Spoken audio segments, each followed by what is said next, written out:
नमस्कार, मैं हूं विनीत। आज है 30 जुलाई और दिन है बृहस्पतिवार। आपका स्वागत है समय बुलेटिन टॉप 25 में। आइए नजर डालते हैं उत्तर प्रदेश की आज की बड़ी खबरों पर। बुधवार रात से दिल्ली मेरठ एक्सप्रेसवे पर भारी वाहन बंद। भदोही का नाम फिर होगा संत रविदास नगर। सरकार ने कहा प्राथमिक स्कूल बंद नहीं होंगे, होगा विलय। पीएम पोषण योजना के कर्मचारियों को बड़ा तोहफा। गंगा का जल स्तर बढ़ा, प्रयागराज में बाढ़ का खतरा। यूपी के बिजली उपभोक्ताओं को अगस्त में मिलेगी राहत। और 30 जुलाई को कई राज्यों में भारी बारिश का रेड अलर्ट। अब बाकी के समाचार देखते हैं विस्तार से। पीएम पोषण योजना के कर्मचारियों को बड़ा तोहफा, रिटायरमेंट अब 62 साल। उत्तर प्रदेश सरकार ने पीएम पोषण योजना से जुड़े रसोइयों को बड़ा तोहफा दिया है। अब उनकी सेवानिवृत्ति की आयु 62 वर्ष होगी। फैसला मुख्य सचिव एसपी गोयल की अध्यक्षता में हुई बैठक में लिया गया। रसोइये शिक्षकों की तरह शैक्षिक सत्र समाप्त होने तक कार्य करेंगे और नए सत्र से पहले नए रसोइयों का चयन होगा। इसके साथ ही मध्याह्न भोजन प्राधिकरण के सिस्टम एनालिस्ट, मंडल और जिला प्रमुख तथा कंप्यूटर ऑपरेटरों के मानदेय में 10% बढ़ोतरी को भी मंजूरी दी गई। वर्ष 2016 के बाद पहली बार इन कर्मचारियों का मानदेय बढ़ाया गया है। यूपी को देश के टॉप 3 स्टार्टअप राज्यों में लाने की तैयारी। उत्तर प्रदेश सरकार नई स्टार्टअप नीति के जरिए राज्य को देश के शीर्ष 3 स्टार्टअप राज्यों में शामिल करने की तैयारी कर रही है। इसके तहत 10,000 से अधिक startup, 100 incubator, 8 centre of excellence स्थापित करने का लक्ष्य रखा गया है।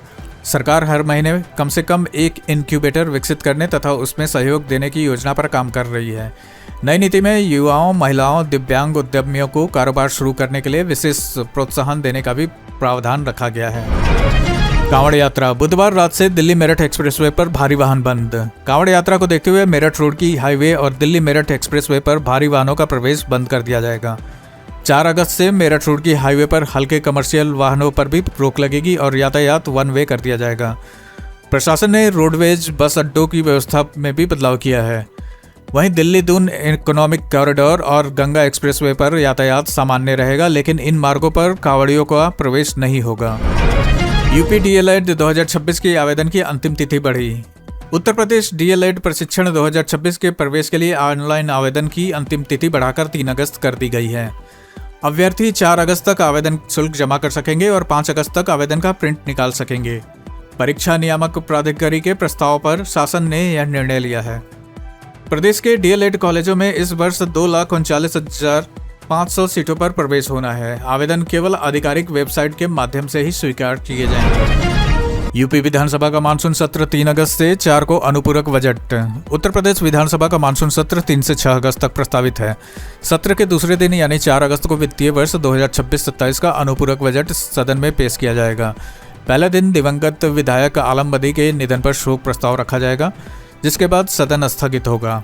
सरकार इस अनुपूरक बजट के जरिए नई योजनाओं और कुछ महत्वपूर्ण विधेयकों को भी सदन में ला सकती है। कृषि मंत्री बोले यूपी में खाद की कोई कमी नहीं। कम बारिश के बावजूद उत्तर प्रदेश में खरीफ फसलों की बुआई लक्ष्य की करीब 95% तक पहुंच गई है। कृषि मंत्री सूर्य प्रताप शाही ने कहा कि किसानों को खाद की कमी नहीं होने दी जाएगी और पर्याप्त भंडार उपलब्ध हैं।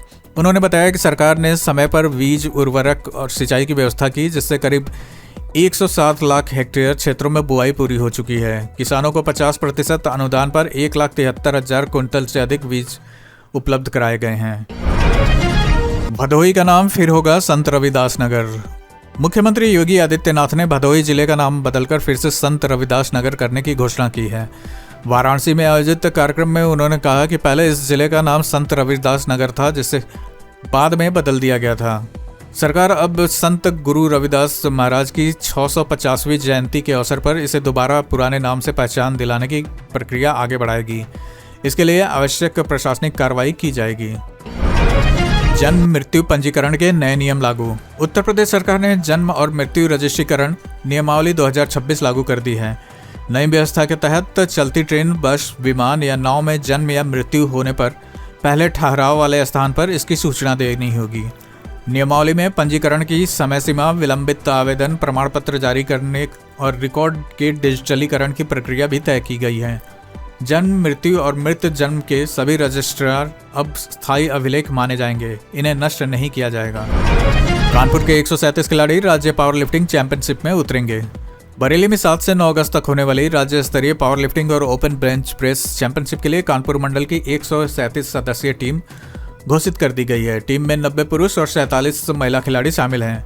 सभी खिलाड़ियों ने मंडल स्तरीय प्रतियोगिता में पदक जीतकर राज्य चैंपियनशिप के लिए जगह बनाई है। अब वे प्रदेश भर के खिलाड़ियों के बीच पदक जीतने के लिए मुकाबला करेंगे। सरकार बोली प्राथमिक स्कूल बंद नहीं होंगे, होगा विलय। उत्तर प्रदेश सरकार ने स्पष्ट किया है कि प्रदेश के प्राथमिक विद्यालय बंद नहीं किए जाएंगे। कम छात्र संख्या वाले स्कूलों को निकटवर्ती विद्यालयों में विलय किया जाएगा। जिन स्कूलों में नियमित कक्षाएं नहीं चलेंगी वहां पहली बार प्री प्राइमरी कक्षाएं शुरू की जाएंगी। वैश्विक शिक्षा राज्य मंत्री संदीप सिंह ने कहा कि इस कदम का उद्देश्य छोटे बच्चों को शुरुआती शिक्षा की बेहतर सुविधा देनी है और खाली पड़े विद्यालयों का प्रभावी उपयोग करना है। 30 जुलाई को कई राज्यों में भारी बारिश का रेड अलर्ट। देश भर में मानसून का असर गुरुवार 30 जुलाई को और तेज रहने वाला है। मौसम विभाग ने पश्चिमी मध्य प्रदेश के लिए अत्यधिक बारिश का रेड अलर्ट जारी किया है, जहां कुछ स्थानों पर 21 सेंटीमीटर से अधिक बारिश हो सकती है।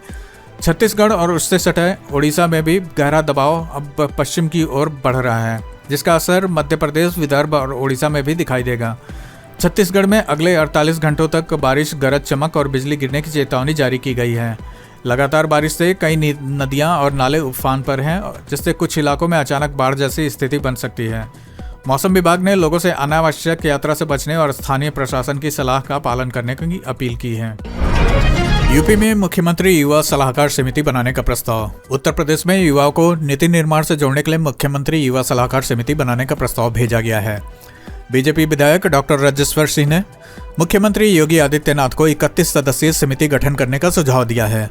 प्रस्ताव के अनुसार 18 से 35 वर्ष आयु वर्ग के मेधावी युवाओं, वैज्ञानिकों, उद्यमियों, खिलाड़ियों और किसानों को इसमें शामिल किया जाएगा। समिति का उद्देश्य युवाओं के सुझाव सीधे मुख्यमंत्री कार्यालय और नीति निर्माताओं तक पहुंचाना तथा शासन और युवाओं के बीच नियमित संवाद स्थापित करना है।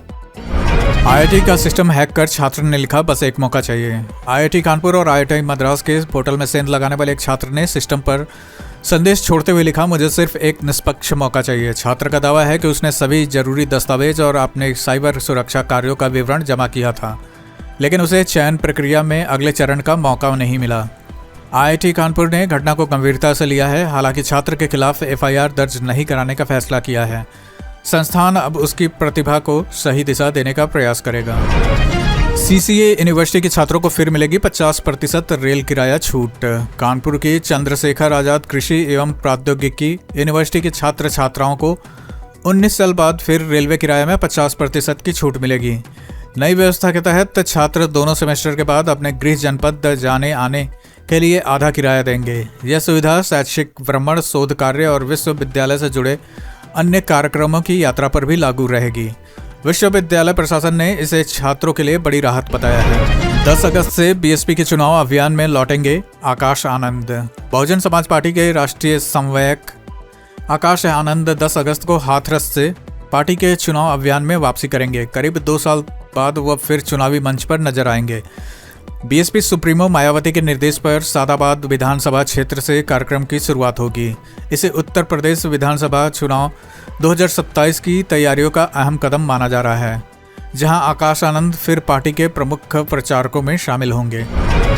जौहर विश्वविद्यालय मामला अब कमिश्नर कोर्ट में चलेगा। रामपुर स्थित मौलाना मोहम्मद अली जौहर विश्वविद्यालय के 38 भवनों को ध्वस्त करने के आदेश के खिलाफ दाखिल याचिका इलाहाबाद हाईकोर्ट ने वापस लेने के आधार पर खारिज कर दी है। सुनवाई के दौरान अदालत को बताया गया कि मंडलायुक्त की अदालत ने ध्वस्तीकरण पर पहले ही स्थगन आदेश दे दिया है। इसके बाद याचिकाकर्ता ने याचिका वापस लेने का अनुरोध किया। हाईकोर्ट ने कहा कि अब यह मामला सुनवाई योग्य नहीं है। अब विश्वविद्यालय से जुड़ा पूरा मामला कमिश्नर कोर्ट में ही आगे चलेगा। एनसीआर के बिल्डरों पर 400 करोड़ रुपए के जमीन घोटाले का केस। गाजियाबाद में 400 करोड़ रुपए से अधिक के कथित जमीन फर्जीवाड़े के मामले में एनसीआर के 4 बड़े बिल्डर समूहों से जुड़े 20 लोगों के खिलाफ एफआईआर दर्ज की गई है। शिकायत गौड़ ग्रुप के निदेशक मनोज गौड़ की ओर से दर्ज कराई गई है। आरोप है कि करीब 39,842 वर्ग मीटर जमीन की खरीद फरोख्त में वास्तविक कीमत छुपाकर फर्जी दस्तावेजों का इस्तेमाल किया गया। पुलिस को मामले से जुड़े कुछ वीडियो रिकॉर्डिंग भी सौंपी गई है। पुलिस अब पूरे मामले की जांच में जुट गई है। न्यू कानपुर सिटी परियोजना को हाईकोर्ट से राहत। न्यू कानपुर सिटी परियोजना के लिए जमीन अधिग्रहण पर रोक लगाने की मांग इलाहाबाद हाईकोर्ट ने खारिज कर दी है। 4 किसानों की याचिका पर सुनवाई के बाद अदालत ने कानपुर विकास प्राधिकरण की भू अर्जन प्रक्रिया को सही माना। प्राधिकरण की दलीलों और दस्तावेजों पर विचार करते हुए याचिका खारिज कर दी है। फैसले के बाद परियोजना के लिए भूमि अधिग्रहण का रास्ता साफ हो गया है। कानपुर में तंबाकू फैक्ट्रियों पर जीएसटी की बड़ी कार्रवाई। दिल्ली से आए जीएसटी की केंद्रीय टीम ने कानपुर के ट्रांसपोर्ट नगर स्थित मधु छाप तंबाकू की 2 फैक्ट्रियों पर छापेमारी की। अधिकारियों ने दस्तावेजों और वित्तीय रिकॉर्ड की जांच शुरू कर दी है। कार्रवाई के बाद तंबाकू कारोबार से जुड़े उद्योग जगत में हलचल मच गई है। बताया जा रहा है कि टीम बिना पहचान वाली सामान्य गाड़ियों से पहुंची थी। फिलहाल अधिकारी पूरे मामले की जांच कर रहे हैं और विस्तृत जानकारी का इंतजार है। हाईकोर्ट ने कहा, पुलिस का काम शादी की नहीं, अपराध की जांच करना है। इलाहाबाद हाईकोर्ट ने कहा कि बालिग व्यक्ति को अपने पसंद से विवाह करने का संवैधानिक अधिकार है। ऐसे मामलों में पुलिस को अनावश्यक हस्तक्षेप नहीं करना चाहिए। अदालत ने भदोही में अपहरण के आरोप में दर्ज एक एफआईआर को रद्द करते हुए कहा कि अपनी इच्छा से किया गया विवाह अपराध नहीं है। कोर्ट ने पुलिस की कार्रवाई को व्यक्तिगत स्वतंत्रता का उल्लंघन बताया और कहा कि पुलिस का काम अपराधों की जांच करना है, शादियों की नहीं। जजों की कोर्ट टाइमिंग पर दायर पीआईएल हाईकोर्ट ने खारिज की। इलाहाबाद हाईकोर्ट ने अदालतों के तय समय पर न बैठने के आरोप वाली जनहित याचिका खारिज कर दी है। अदालत ने कहा कि अधूरे तथ्यों के आधार पर न्यायाधीशों के खिलाफ इस तरह के आदेश जारी नहीं किए जा सकते। याचिकाकर्ता यह स्पष्ट नहीं कर सके कि कितनी अदालतें निर्धारित समय के बाद भी न्यायिक कार्य कर रही थी। मुख्य न्यायमूर्ति अरुण भंसाली और न्यायमूर्ति क्षितिज शैलेंद्र की खंडपीठ ने कहा कि न्यायाधीशों के खिलाफ इस प्रकार की प्रमादेश याचिका स्वीकार नहीं की जा सकती। यूक्रेन ड्रोन हमले में मारे गए अधिकारी का शव लाने की गुहार। रूस यूक्रेन युद्ध के दौरान काला सागर में ड्रोन हमले में जान गंवाने वाले कानपुर निवासी मर्चेंट नेवी के चीफ ऑफिसर सागर गुप्ता का शव अभी तक भारत नहीं पहुंच सका है। परिजनों ने रूस स्थित भारतीय दूतावास, मुख्यमंत्री योगी आदित्यनाथ और डीजी शिपिंग कंपनी से शव जल्द भारत लाने की अपील की है। वहीं इसी हमले में प्रयागराज निवासी एक क्रू मेंबर रामचंद्र दुबे के लापता होने की भी सूचना है। जिला प्रशासन ने पूरे मामले की जांच शुरू कर दी है। गुरु पूर्णिमा पर गोरखनाथ मंदिर पहुंचे सीएम योगी। गुरु पूर्णिमा के अवसर पर मुख्यमंत्री योगी आदित्यनाथ गोरखपुर स्थित गोरखनाथ मंदिर पहुंचे। उन्होंने महायोगी गुरु गोरखनाथ की विधि विधान से पूजा की और अपने गुरु ब्रह्मलीन महंत अवैधनाथ की समाधि पर श्रद्धांजलि अर्पित की। इस दौरान उन्होंने श्रद्धालुओं और शिष्यों को आशीर्वाद भी दिया। मंदिर में चल रही 7 दिवसीय श्री राम कथा की पूर्णाहुति के कार्यक्रम में भी मुख्यमंत्री शामिल हुए। गुरु पूर्णिमा पर गोरखनाथ मंदिर में बड़ी संख्या में श्रद्धालु पहुंचे। यूपी के बिजली उपभोक्ताओं को अगस्त में मिलेगी राहत। तो उत्तर प्रदेश के करीब 3 करोड़ 73 लाख बिजली उपभोक्ताओं को अगस्त के बिल में 2.92% की राहत मिलेगी। इससे उपभोक्ताओं को कुल 221 करोड़ रुपए का फायदा होगा। जून में बढ़े हुए बिल के बाद जुलाई में 4.43% की राहत दी गई थी। अब अगस्त में भी बिल कम आएगा। पावर कॉर्पोरेशन ने एफपीपीसीए के तहत मई माह के ईंधन अधिभार शुल्क में कमी के आधार पर यह आदेश जारी किया है। नियामक आयोग ने स्पष्ट किया कि ईंधन अधिभार की गणना केवल वास्तविक खर्च के आधार पर होगी और बकाया भुगतान की राशि इसमें शामिल नहीं की जाएगी। गंगा का जलस्तर बढ़ा, प्रयागराज में बाढ़ का खतरा। उत्तराखंड और पश्चिमी उत्तर प्रदेश में लगातार बारिश के बाद गंगा और यमुना का जलस्तर तेजी से बढ़ रहा है। कानपुर बैराज से छोड़ा गया 1,06,981 क्यूसेक पानी आज प्रयागराज पहुंचने की संभावना है, जिससे निचले इलाकों में परेशानी बढ़ सकती है। फाफा मऊ, बघाड़ा और सलोरी जैसे कछारी क्षेत्रों के लोगों और किसानों को सुरक्षित स्थानों पर जाने की सलाह दी गई है। संगम और अन्य संवेदनशील घाटों पर जल पुलिस, गोताखोर और एसडीआरएफ की टीमें तैनात कर दी गई हैं।